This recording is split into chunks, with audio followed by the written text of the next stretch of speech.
Michael Burry, the hedge fund manager of the Big Short fame, has two new targets, Nvidia and Palantir. Burry, who rose to fame for his 2008 bet against the U.S. housing market, bought put options on the companies. That was revealed in a 13F, and that means he would profit from price declines. The disclosure comes just a few days after he posted cryptic social posts about market exuberance. Joining us now for more on investing in tech is Max Wasserman, Miramar Capital co-founder and senior portfolio manager. Max, it's good to see you. The Burry stuff caught our eye because, you know, he even in his Twitter profile, X profile, he calls himself a Cassandra, right? Warning of things to come. Do you think that this is a warning that investors need to heed? Well, thank you for having me, and I'm surprised at the reaction. It didn't take much to say anything about valuations being this lofty. So if he throws a little cold water on it, it's probably short term with the momentum trade right now. But yeah, these valuations are ridiculous. I mean, Palantir is up, what, 170% year to date, trading roughly around 250 times.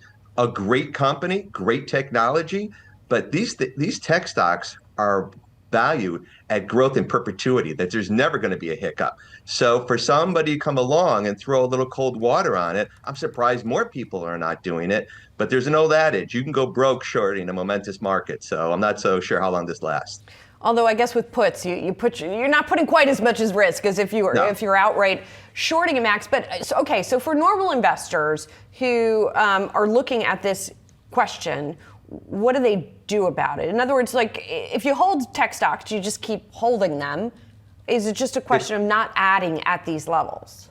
It's a great question. You know, we have an investment in a lot of these large cap dividend tech stocks, and they've grown very large. So we are scaling them back a little bit for a variety of reasons. One being the valuations, and we just don't want to be so concentrated in the tech market because people forget back in March and April this year, the NASDAQ was down 20%.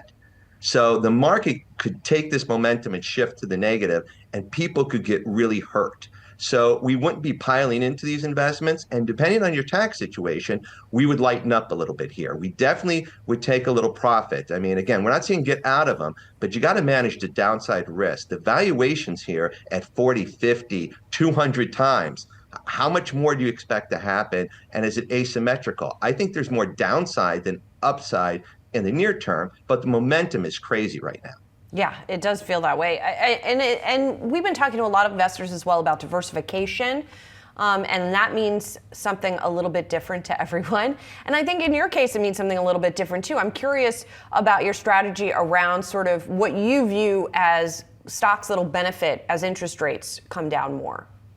Sure. I mean, we diversify. We have individual dividend growth stocks. So we have the tech, which represents about 25, 27% of our portfolio right now. And then we're diversified in healthcare, consumer staples, energy, cyclicals. So we think as interest rates come down, the companies are going to benefit for that. You know, refinancing could help the housing market. Companies like Home Depot, which we have an investment. McDonald's, we think, as people have become more discriminatory in what they spend. But we like the defensive names. They're still growing, but not trading at these crazy multiples. We like healthcare, right? They're getting paid a nice dividend, 3 to 4% on average for some of these pharmaceuticals. And companies like AbbVie is a big investment for us. Waste Management's another good company. But we have a barbell strategy. We've seen this before. My partner and I have been around a while from the white hair on my face, and we've seen when momentum changes. And when it changes, it gets ugly quickly. So we're telling people, have a little diversification outside these portfolios, because what's happening now, the investor says, why should I own anything outside of tech? Because everything else is going down. Basically, everybody's selling everything that's non-tech and piling into the AI trade and second derivatives of the AI trade. So they're creating really great risk reward outside of AI, and it's become such a momentum trade in AI. It's very hard to make money at this level. Max, what are your sort of contenders for a catalyst to end the momentum? I think somebody wakes up one day, you know, not today, but wake up one day, say, I'm not going to spend 250 times earnings on a company. I don't think 55 times earnings on some of these great companies, good companies, but the rate of growth is being valued at perpetuity. So any hiccup in that is going to send these stocks into correction. And we're not talking a 5% correction. When the NASDAQ pulls back, it can drop 20, 30% in a heartbeat. We saw that in 22 when the NASDAQ was down about 34%. People forget. You saw that this summer, going into summer, when the NASDAQ was down over 20%. So what we're seeing is any rate of growth, any change in that. But I would tell you a thing that really concerns us. OpenAI is a great company. We love it. We have investments in tech, the Googles, the Broadcoms, we have it. But there's a lot of circular financing taking place.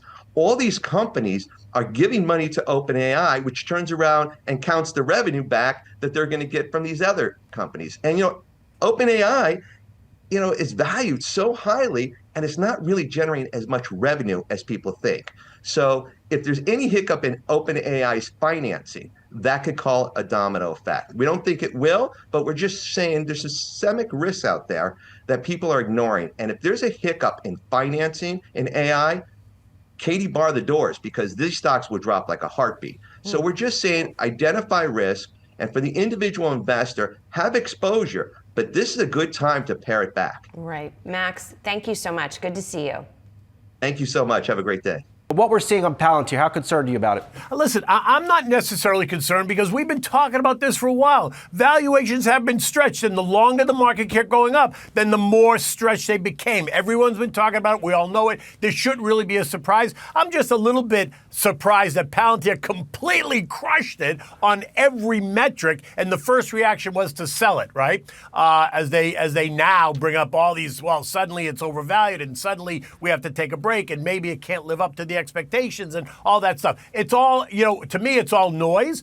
While I think a pullback is healthy, I don't think this is the beginning of the end at all. I think the AI story and the Palantir story and, Nvidia and the rest of them is very much alive and well. And on any pullback, I would view it as an opportunity. So you're looking at this Palantir pullback, Kenny, as an opportunity. Look, it makes sense. This company is crushing it. And let's put even trying to compare it to what the growth rates Nvidia is seeing, I don't see a lot of companies putting out these Palantir type results. I mean, blew it out of the water fundamentally, blew it out of the water in terms of guidance. I like the conference call. I like Alex Karp. I mean, I like how fired up he is. I dig it all. Yeah, on every metric they blew it out of the water. But I just think that the market is finally sitting there scratching its head because, look, Brian, you've seen the divergence between the S&P and the equal weight S&P over the last couple of weeks where the S&P keeps getting dragged higher by tech, but the equal weight S&P now is suddenly starting to churn and move a little bit lower. So nobody should be surprised that we're suddenly seeing kind of the market take a breath again, which I think is very, very helpful. But on a day like today,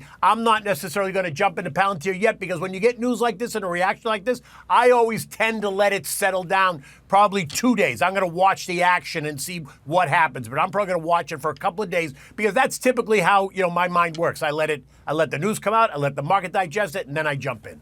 Inez, I'll tell you how my day started real quick. I wake up very early this morning, had a cup of coffee, I go to our platform, and I see Wall Street CEOs warning about a 10% or more pullback in stocks. I always hate when these Wall Street CEOs come out and say, hey, it's healthy if stocks pull back. Well, no, maybe not, because you're losing money. No, but certainly, look, Wall Street has been talking about the potential of a bubble. This is what has been talked about over the last month, really, as you see these valuations going higher and higher. And you've had even strong reports like Palantir's report, for example, and you're still seeing a pullback in the stock. Uber as well had a strong report, but you're still seeing a pullback. So perhaps this is one of those sort of pause moments. We'll see if this follows through or if investors come in and buy the dip. Inez, what, you're telling me that Palantir valued at about 213 times forward earnings? I mean, that's not cheap, right? I mean, that's not a cheap multiple.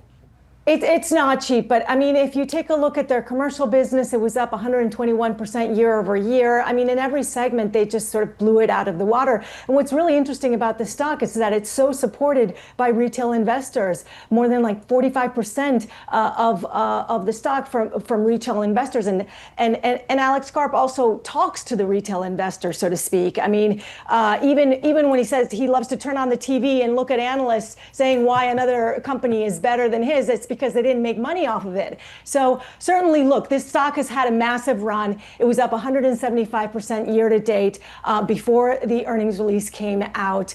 And so perhaps this is some profit taking. Investors grow wary of frothy valuations for AI-related stocks. This comes as big bank leaders warn of a potential pullback. Joining me now, we got David Royal, Thrivent Chief Financial and Investment Officer. David, always great to see you. So we have red across the board today, David. Do you look at today's action and think, okay, you know what, it's one day, let's not overstate it, the trend is intact? Or no, David, you look at this and you say, you know what, something is shifting here? I think the trend is generally intact. I do think we started to see some weakness after the Fed press conference when Powell said a December rate cut is far from a foregone conclusion. Right, far from it, I think. Far from it. And the probabilities went down from kind of mid-80s to 90% chance of a December cut down to kind of the mid-60s where it is now. I think when you already had high valuations, you introduce some uncertainty about a December rate cut. I think it's probably the combination of those two. I do think the trend is probably still likely intact, but I think we're going to see some more volatility. Can I ask you, does the market require that December cut to move higher? I don't know that it requires it to move higher. It's been expecting it. And more importantly, the market doesn't like uncertainty. So I think we're going to see a higher level of rate volatility, which can drive additional equity volatility, which can put pressure, especially when you have higher valuations. Let's say, David Royal, I make you a central banker.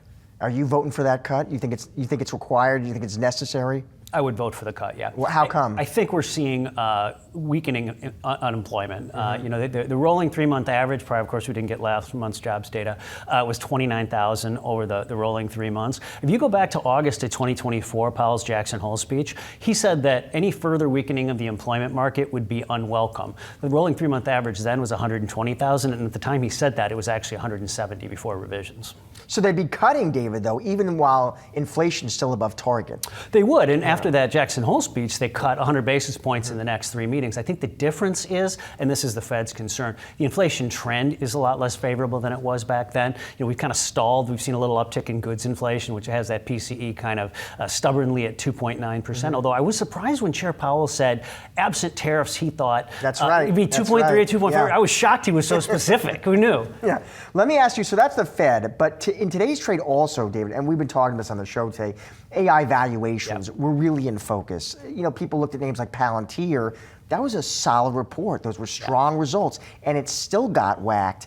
Not to get your take specifically on Palantir, but how are you thinking about, as an investor, this theme of AI valuations? It's tough, but a lot of these companies, unlike the tech bubble, are funding the AI investments out of earnings, out of cash flow, and so that's a positive. But I think you kind of have to look at it company by company. What's the valuation, thesis of that company going forward? You saw some concern in Meta earnings around CapEx. What does the business model look like going forward? Is that going to be a drain on the buybacks that have really driven a lot of the earnings of these companies? So, all right, given the backdrop, the environment we find ourselves in, bottom line, where do you want to be invested, Dave? What sectors still look attractive to you here? We still like big cap tech.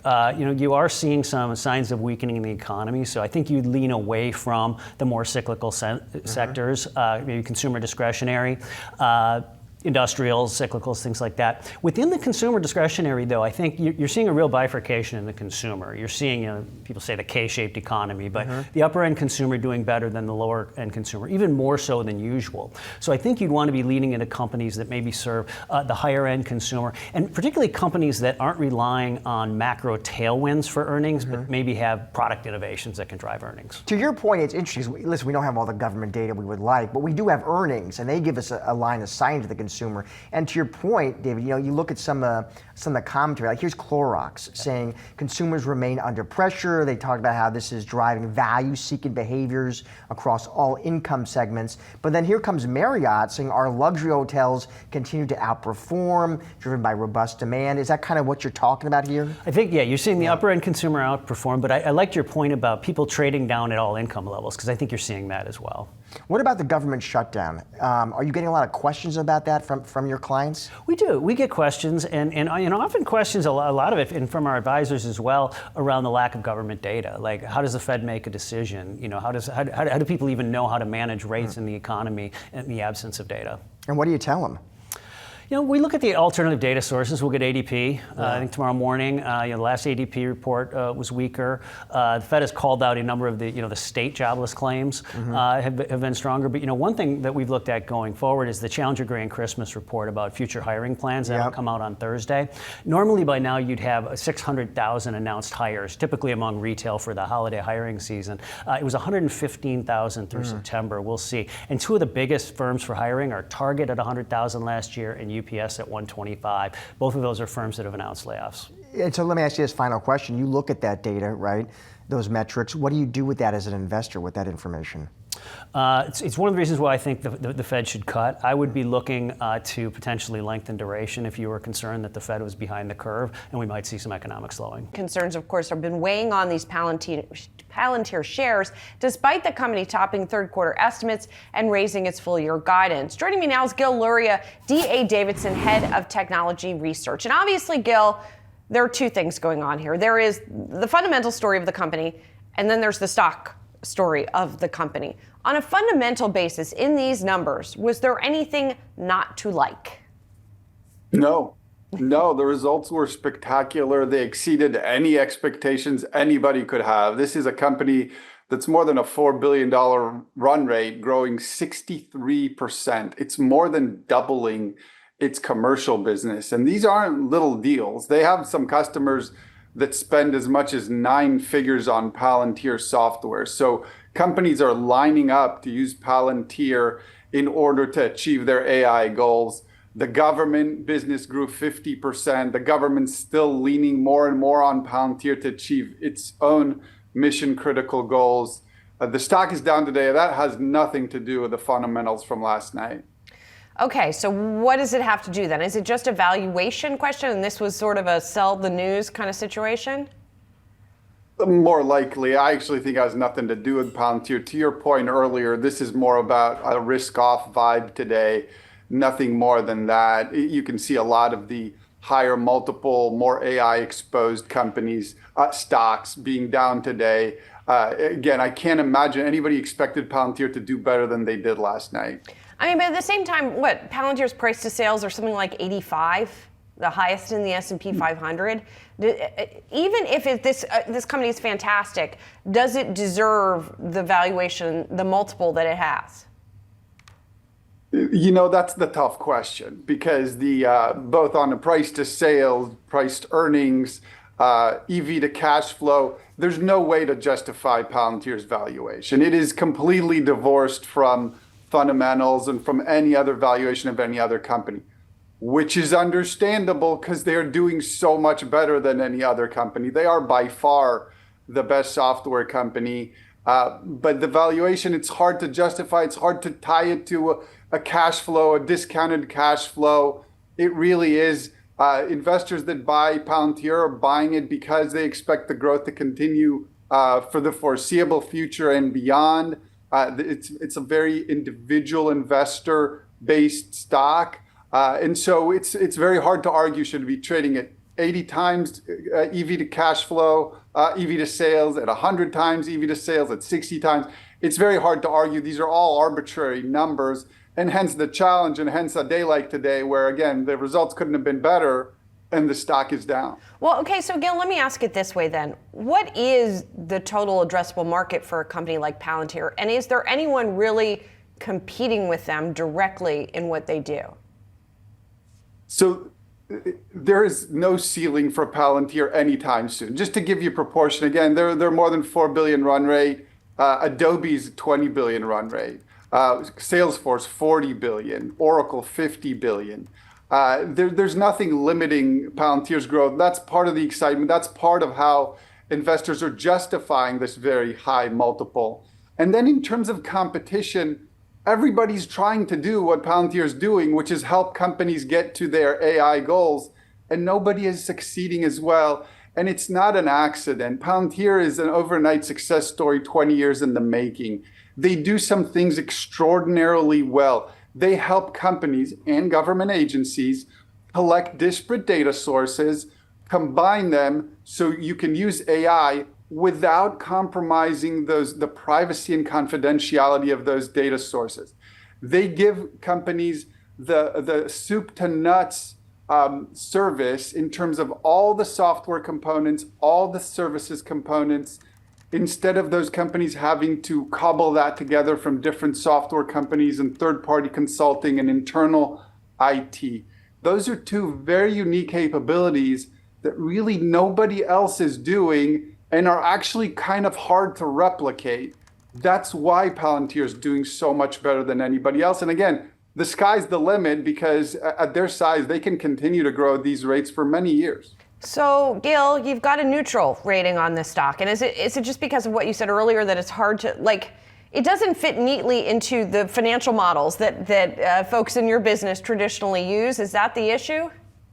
That is the issue. I'm just a curmudgeonly old sell-sider, and I feel like multiples matter and have to make sense and at least be anchored to other multiples for other companies or historical multiples. And as we said, with Palantir, that's not the case. The multiple is so high that it really is divorced from fundamentals.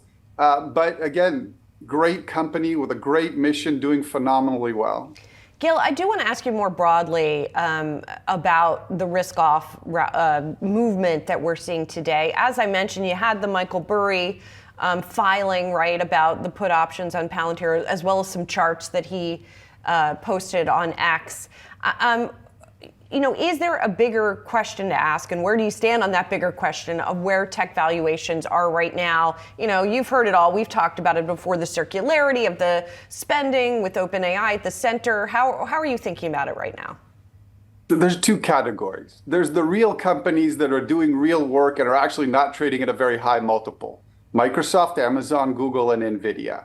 They are building an AI infrastructure, and they all told us last week that they saw a positive inflection point in AI demand. There is increasing need for compute, and those companies are responsibly building out that compute. There's a whole other category of bad behavior, using debt to finance, very expensive debt to finance data center build out, related party transactions where you're investing in your customer and then helping them borrow even more money to buy more of your product. Both things are happening simultaneously. But again, I point out Microsoft, Nvidia, Meta, Google, all trading, Amazon, all trading at less than 30 times earnings. Those are attractive valuations for companies that have seen a positive inflection point. As you start getting into this more speculative bets, your Oracle, your CoreWeave, your Oklo, those are extraordinary. Even your AMD and Broadcom, those are extraordinarily expensive on what is much more speculative, much more reliant on the ability to raise debt capital, expensive debt capital that may or may not be available for very long. So those two things are coexisting. It's important to focus on the real companies doing the real build out based on real demand. Rising fears about AI stock valuations weighing down on tech. This comes as investors now sift through the latest flurry of quarterly earnings. Here for a closer look, we've got John Blackledge, TD Cowen Managing Director and Senior Equity Research Analyst. John, great to see you as always. You look at stocks today, we're in the red here, John. And one theme that's been coming up today is this theme of AI valuations, John. I think folks are looking at a name like Palantir. They reported that was a solid report, John. Those were strong results, and the stock is still getting whacked here. This theme of AI valuations, John, I would love to get your take on it. Not specifically Palantir. I know you don't cover that name, but just the broader theme, John, just based on your coverage universe, how you think through it. Yeah, I mean, and the three big tech names I cover, just kind of walk through them quickly, starting with Amazon. Amazon had a great quarter last week, stock moved, and then on the AI theme, they cut a deal with OpenAI on Monday, stock moves more. It's selling off a little bit today with the sell-off, as you guys led into. But for Amazon, shares are up 14% year to date. And up until last week, it really had lagged Meta and Goog all year, but it's definitely catching up. It's trading at 29 times earnings. On our 26 estimates, we're looking for over 20% annual earnings growth the next 5 years. We expect to tie it in with the AI, with your question on AI, we expect further AWS revenue acceleration in the fourth quarter, and then revenue to accelerate more in 26, and then again in 27 off of this, kind of AI demand cycle that we're seeing. And so we like Amazon here despite the sell-off today. Our price target is $300. Moving on to Alphabet, Goog, stock's up 46% year to date. It's had a really good move for two reasons, I think. One is the positive regulatory outcome for the DOJ search case a couple months ago. And then secondly, they're crushing it in AI across the company. One in search with the introduction of AI overviews and AI mode, it's driving higher engagement with Google Search, and then at Google Cloud, where the business has been accelerating. They have the AI tech stack, and they're leveraging Gemini, their leading foundation model. So Google shares are trading at about 25 times earnings on our next year estimates. We have mid-teens earnings growth. We continue to like it here. Our price target is 335. Meta shares are now up 8% year to date. Shares sold off after they talked about the big AI spend, both CapEx spend and OpEx spend for next year, trading at 21 times earnings. We're looking for low teens annual earnings growth next 5 years. I think that this is the one company of the three that I cover that they need to kind of clarify the AI strategy, and we'll get more definitive kind of guide for 26 at 4Q earnings. But I would say the one area for Meta that's been outperforming is just the core business. And a lot of the spend that they're doing, you're seeing it like kind of one-to-one, like directly impact the core business, which has beaten several quarters in a row, and there's a chance for outperformance there. So we still like Meta. We have a buy-in $810 price target. All right, so it sounds like, John, you're kind of saying, listen, the AI trend's intact, but as an investor, you gotta pick your spots. You like Amazon, Alphabet, and Meta. Here's another one you like, Uber. Now, they reported, John, this stock is getting hit too in what is being described, John, I'm seeing it as a muted adjusted earnings forecast. But what did you make of the results? And walk us through what you think explains the reaction here. Yeah. The results were good, and the guide was good. So the 3Q results, gross bookings beat expectations. They came in kind of at the high end of their guide, driven by user growth and accelerating trip growth. The 3Q EBITDA was within their guide. It was a little bit better than what we had. It was a touch light versus sell side consensus. And then the 4Q guide was strong. I mean, their gross bookings guide was 2 points ahead of us and sell side consensus at the midpoint. And then they were on the EBITDA guide at the midpoint. They beat sell side consensus. Uber shares, not unlike some of these other companies I just mentioned, were up 60% year to date going into earnings.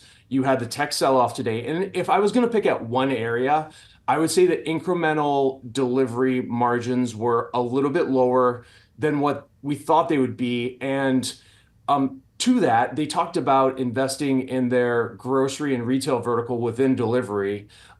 They're doing what a good growth company does. They're seeding new growth vectors. And this segment, grocery and retail, is about less than 15% of the delivery gross bookings business right now, but it's growing multiples faster than the restaurant business. So I think it was something like Uber shares were up a bunch this year. There was a bit of a sell-off today with tech, as we're talking about, and maybe there was a couple little areas where it was going to be difficult. It was a difficult setup for it to kind of outperform today, I think. John, I only have about a minute left, but I want to get you out of here on this. You like Uber. You also like Uber's rival Lyft, which is scheduled to report results tomorrow. What are you expecting to hear there, John? Yeah, we think it should be good for them. We have mid-teens gross bookings growth. We're kind of at the higher end of their guide, and we expect further margin expansion. Lyft shares up 55% year to date. It's been a good stock, but despite that, it's trading at less than 7 times EBITDA and at a 15% free cash flow yield. So we like Lyft at these levels going into tomorrow night. It's cheap relative to Uber. It's about 10 turns lower than Uber. They're going to benefit from this California insurance relief next year, as will Uber. That'll be a good driver for growth. And also in just generally insurance costs growth decelerating. And we also think we'll get some further autonomous announcements in the next several months and quarters. So like Lyft into tomorrow night, we have a buy-in $30 price target.